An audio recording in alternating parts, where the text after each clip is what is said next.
Assalamualaikum warahmatullahi wabarakatuh. Puji syukur kita haturkan kepada Tuhan Yang Maha Esa karena telah memberikan kita rahmat dan karunia-Nya sehingga kita dapat melakukan presentasi dan diskusi mengenai materi dasar-dasar ilmu pendidikan tentang analisis faktor penyebab permasalahan pendidikan. Terima kasih kami ucapkan kepada Profesor Dr. Alwen Bentri MPD dan Ibu Anes Fitria MPD selaku dosen mata kuliah dasar-dasar ilmu pendidikan karena telah membimbing kami dalam proses perkuliahan mata kuliah dasar-dasar ilmu pendidikan.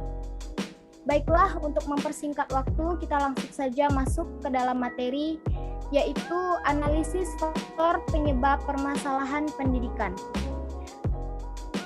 Anggota kelompok dari kelompok 11 diantaranya yaitu Nurul Afizah, Tiara Dita Fareza, dan Tiara Nabila.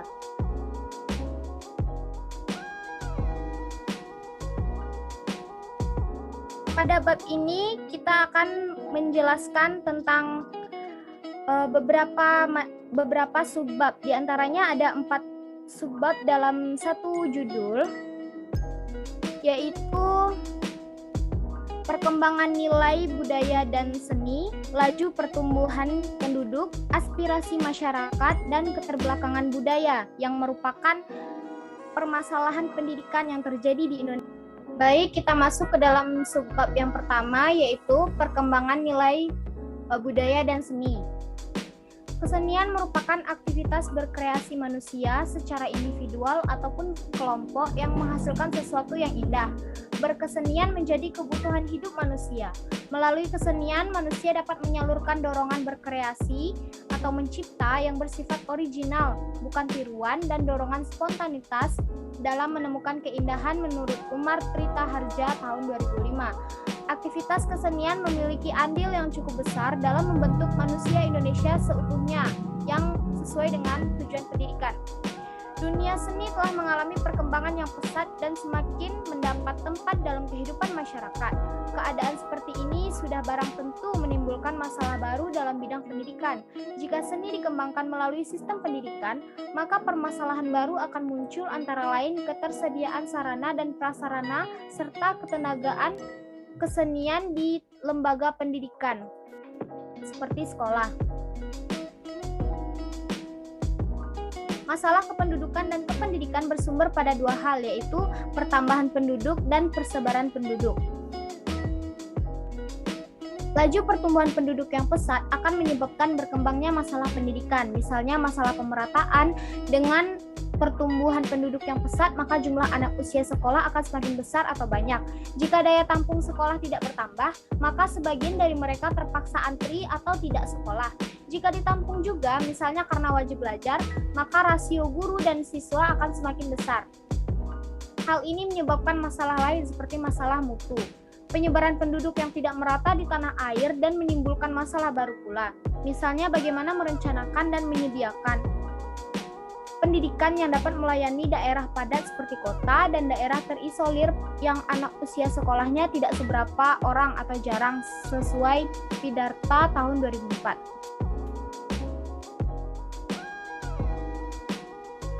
Yang ketiga yaitu pengertian aspirasi.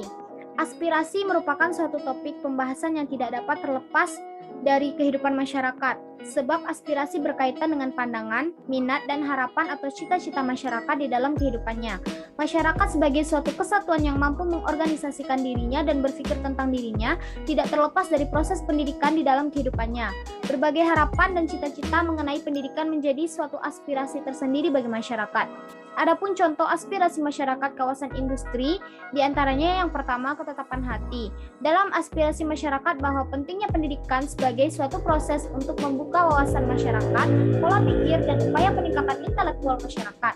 Hal ini sesuai dengan pandangan Ki Hajar Dewantara dalam Dwi Siswoyo yang menyatakan bahwa pendidikan merupakan daya upaya untuk memajukan perkembangan budi pekerti, pikiran, dan jas anak-anak. Dalam aspirasi masyarakat bahwa pentingnya pendidikan sebagai suatu proses untuk membuka wawasan masyarakat, pola pikir, dan upaya peningkatan intelektual masyarakat. Hal ini sesuai dengan Ki Hajar Dewantara. bahwa pendidikan merupakan daya upaya untuk memajukan perkembangan budi pekerti, pikiran, dan lain-lain. Dalam aspirasi masyarakat, pendidikan merupakan suatu hal yang harus diutamakan di dalam kehidupan masyarakat di tengah-tengah kencangnya arus globalisasi. Globalisasi sebagai suatu era digital menuntut masyarakat sebagai pelaku sosial memiliki kecerdasan dalam mengikuti perubahan zaman. Hal ini menjadi perhatian tersendiri bagi masyarakat yang berdampak pada lahirnya kesadaran masyarakat mengenai arti penting pendidikan dalam kehidupan masyarakat. Pendidikan juga merupakan suatu upaya yang ditujukan untuk menghantarkan manusia ke dalam kesempatan hidup. Sebagai suatu jembatan transformasi, pendidikan memiliki peran yang besar dalam upaya penyempurnaan manusia. Yang kedua, minat. Diminatinya pendidikan keterampilan oleh masyarakat kawasan industri, menyadari bahwa untuk bekal masa depan tidak hanya intelektual saja yang dibutuhkan, melainkan juga keterampilan. Keterampilan sebagai bekal masa depan diharapkan mampu menjadi jembatan bagi masyarakat kawasan industri untuk mengembangkan potensi dirinya. Lahirnya minat masyarakat terhadap pendidikan keterampilan tentu tidak terlepas dari lingkungan sosial masyarakat kawasan industri yang mengedepankan keterampilan di dalam kehidupannya. Baik, selanjutnya akan dilanjutkan oleh Nurul Afizah. Kepada Nurul Afizah. Setelah saya akan melanjutkan materi dari sejarah tadi. Hal ini sesuai dengan pendapat Horlock yang menyatakan bahwa minat seseorang dipengaruhi oleh lingkungan kerja, lingkungan sepermainan, bakat, dan jenis kelamin.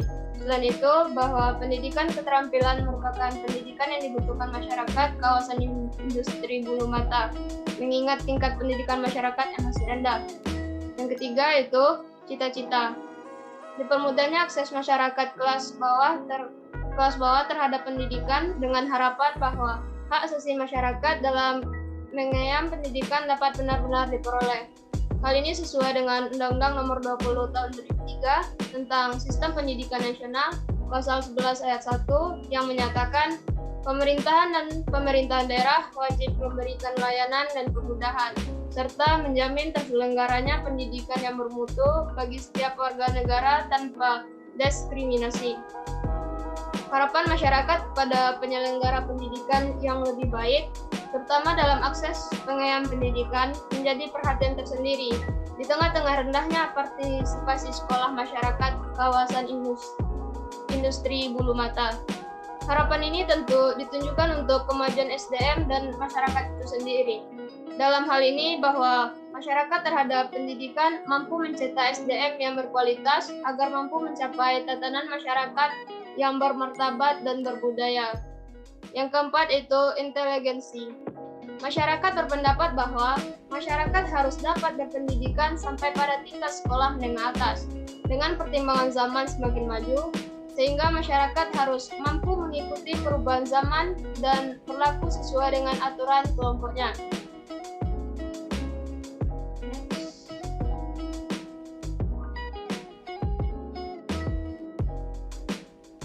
Hal ini sesuai dengan pendapat Horlock yang menyatakan bahwa tingkat pendidikan merupakan suatu hal yang penting dalam suatu kelompok. Tingkat pendidikan menjadi suatu hal yang penting di dalam sebuah kelompok, menjadi sebuah tuntunan bagi seorang individu yang merupakan pelaku sosial di dalam masyarakat. Pemikiran masyarakat mengenai batas minimal tingkat pendidikan yang harus dianya masyarakat tidak hanya semata-mata karena faktor perubahan zaman yang menuntut intelektualitas masyarakat, melainkan juga karena faktor keterbatasan kemampuan ekonomi masyarakat. Berkaitan dengan hal tersebut bahwa diketahui sebagian besar masyarakat kawasan industri bulu mata adalah masyarakat dengan kondisi perekonomian yang masih berada di kelas bawah. Kondisi ini yang kemudian juga mempengaruhi pemikiran masyarakat mengenai batas minimal tingkat pendidikan yang harus ditempuh masyarakat. Pemikiran masyarakat yang berpandang bahwa masyarakat kelas bawah cukup hanya memiliki aspirasi tingkat pendidikan sampai pada jenjang pendidikan menengah karena kondisi perekonomian merupakan suatu kesadaran magis. Merujuk pada Undang-Undang Nomor 20 Tahun 2003 tentang Sistem Pendidikan Nasional, Pasal 11 Ayat 2 yang berbunyi, pemerintah dan pemerintahan wajib menjamin tersedianya dana guna terselenggaranya pendidikan bagi setiap warga negara yang berusia 7 sampai dengan 15 tahun. Pada dasarnya, keterbatasan ekonomi bukanlah sebuah penghalang bagi masyarakat kelas bawah untuk memiliki tingkat pendidikan yang tinggi.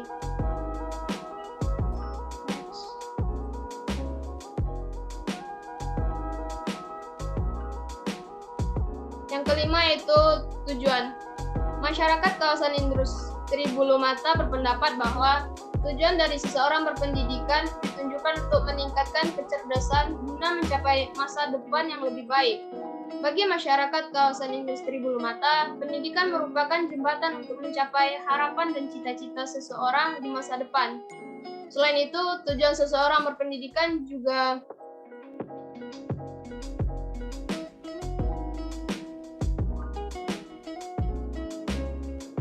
saya lanjutkan. Bagi masyarakat kawasan industri Bulu Mata, pendidikan merupakan jembatan untuk mencapai harapan dan cita-cita seseorang di masa depan. Selain itu, tujuan seseorang berpendidikan juga agar masyarakat dapat lebih maju, berbudaya, bermartabat, dan dapat mengikuti perkembangan zaman. Hal ini sesuai dengan tujuan pendidikan nasional yang tertuang dalam Undang-Undang Nomor 20 Tahun 2003 tentang Sistem Pendidikan Nasional yang berbunyi untuk mengembangkan potensi peserta didik agar menjadi manusia yang beriman, bertakwa kepada Tuhan Yang Maha Esa, berakhlak mulia, sehat, berilmu, cakap, kreatif, mandiri, dan menjadi warga negara yang demokratis dan bertanggung jawab. Tujuan masyarakat ini merupakan sebuah gambaran bahwa pada dasarnya pendidikan memiliki peranan yang besar dalam mewujudkan tatanan masyarakat yang sesuai dengan budaya yang hidup di tengah-tengah masyarakat. Dalam hal ini, dapat diketahui bahwa pendidikan memiliki dua makna. Yang pertama, sebagai jembatan dalam mencapai masa depan masyarakat, dan yang kedua, sebagai jembatan dalam upaya pembentukan masyarakat yang berbudaya. Next. Yang keenam yaitu tradisi budaya. Tradisi budaya masyarakat beranggapan bahwa setiap individu pasti mampu mencapai apa yang diinginkan. Untuk dapat mencapai 2000 tentang pengaruh kesetaraan gender yang menyatakan bahwa kesetaraan gender adalah kesamaan kondisi bagi laki-laki dan perempuan untuk memperoleh kesempatan dan hak-haknya sebagai manusia, agar mampu berperan dan berpartisipasi dalam kegiatan politik, ekonomi, sosial budaya, pertahanan, dan keamanan nasional, serta kesamaan dalam menikmati hasil pembangunan tersebut. Adanya kesetaraan gender dalam mengakses pendidikan merupakan gambaran kesadaran masyarakat mengenai pentingnya pendidikan bagi laki-laki dan perempuan. Sebab pada dasarnya, laki-laki dan perempuan sudah semestinya memiliki hak yang sama di dalam dunia pendidikan. Kesetaraan gender dalam mengakses pendidikan bagi masyarakat sudah semestinya hidup, dikarenakan pendidikan merupakan salah satu jembatan dalam upaya pembangunan sumber daya manusia. Yang ketujuh yaitu kondisi lingkungan. Bagi masyarakat kelas bawah yang belum memiliki kesadaran pendidikan, menganggap bahwa bekerja jauh lebih menguntungkan daripada bersekolah. Kondisi ini kemudian menurunkan partisipasi bersekolah masyarakat kawasan industri Bulu Mata. Dengan pandangan yang demikian, maka masyarakat yang semakin besar masih tergolong dalam masyarakat kelas bawah menjadikan industri Bulu Mata menjadi jembatan untuk meningkatkan kesejahteraan keluarga. Baiklah, sekian dari saya kembalikan kepada moderator.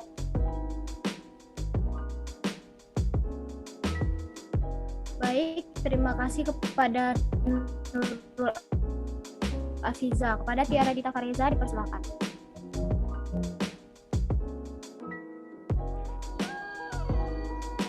Next.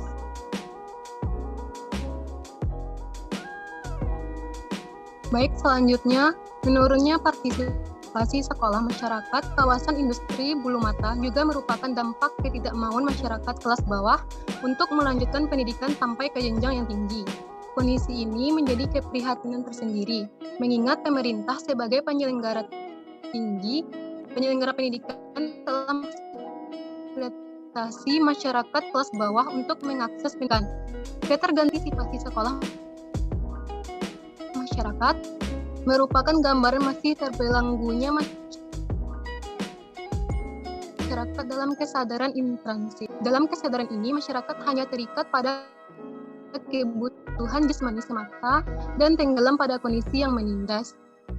Menjamurnya industri bulu mata dengan diikuti kondisi perekonomian masyarakat kelas bawah membentuk pemikiran masyarakat bahwa bekerja lebih utama dibandingkan dengan mengenyam ikan.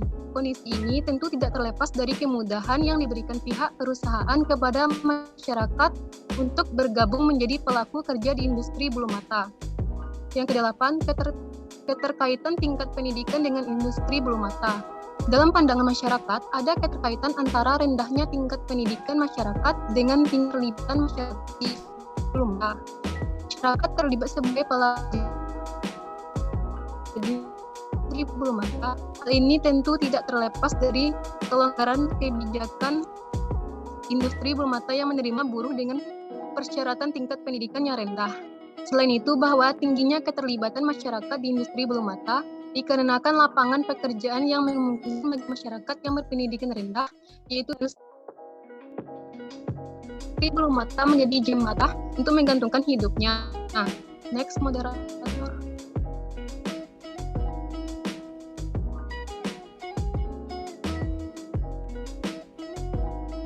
Rendahnya tingkat pendidikan masyarakat yang kemudian meningkatkan keterserapan masyarakat di industri bulu mata dapat menjadi dampak yang positif maupun negatif. Dalam hal ini, bahwa dengan terserapnya masyarakat yang berpendidikan rendah di industri bulu mata dapat memberikan perubahan perekonomian keluarga masyarakat kelas bawah. Namun, dengan terserapnya masyarakat yang berpendidikan rendah di industri bulu mata menurunkan semangat bersekolah masyarakat, sebab masyarakat berpandangan bahwa pendidikan yang tinggi tidaklah perlu, karena hanya dengan pendidikan yang rendah sudah dapat bekerja di industri bulu mata. Selanjutnya, fungsi aspirasi. Adapun fungsi aspirasi yaitu sebagai berikut. Yang pertama, untuk meraih pendidikan agar kita mendapatkan masa depan yang cemerlang dan dapat membantu masyarakat yang tidak bisa bersekolah lebih lanjut. Yang kedua, untuk mengasah kemampuan dalam bermasyarakat. Yang ketiga, untuk membuka pemikiran anak-anak yang pengangguran. Yang keempat, untuk mempelajari rintangan-rintangan apapun yang berhubungan dengan masyarakat. Selanjutnya, solusi melalui aspirasi. Dalam memberi solusi melalui aspirasi, kita memerlukan upaya meningkatkan dalam kebijakan pendidikan. Pembuatan dan pelaksanaan kebijakan harus senantiasa berusaha agar kebijaksanaan yang digulirkan melibatkan sebagai mungkin partisipasi masyarakat, terutama dalam hal pelaksananya aspirasi.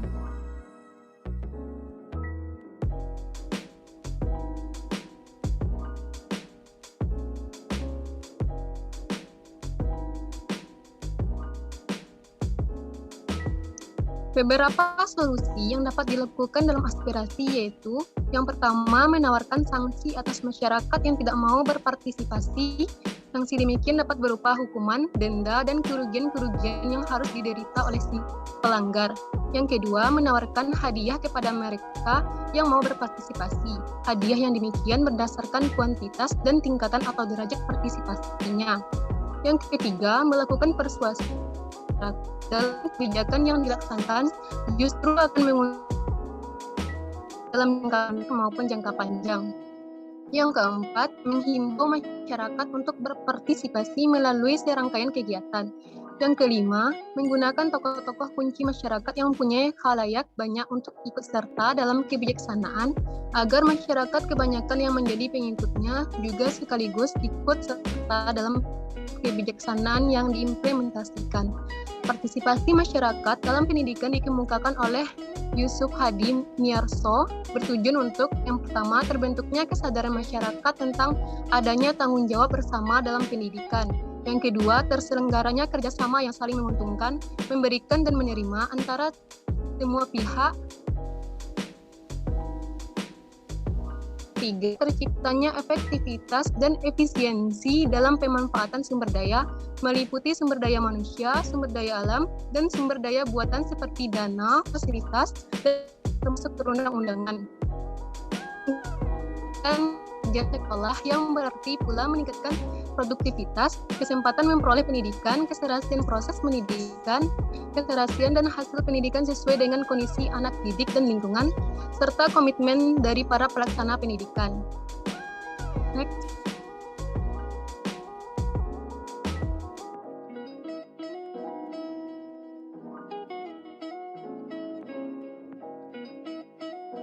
Yang keempat, keterbelakangan budaya dan sarana. Keterbelakangan budaya itu adalah sebutan yang diberikan oleh sekelompok masyarakat yang mengatakan dirinya sudah maju kepada masyarakat lain pendukung suatu budaya.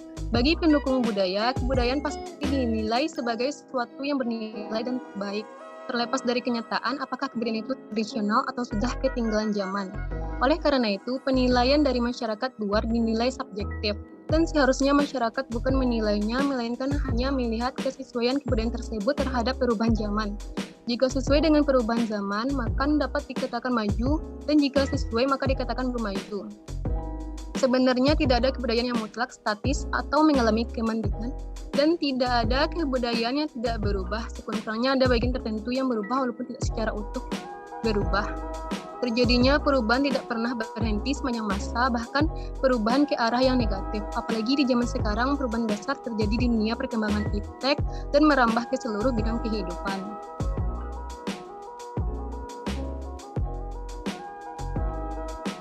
Khususnya dengan munculnya penemuan-penemuan baru mengenai iptek, telekomunikasi, dan transportasi yang membuat bumi terasa lebih kecil karena telekomunikasi seakan-akan menembus batasan negara yang dikenal dengan era globalisasi.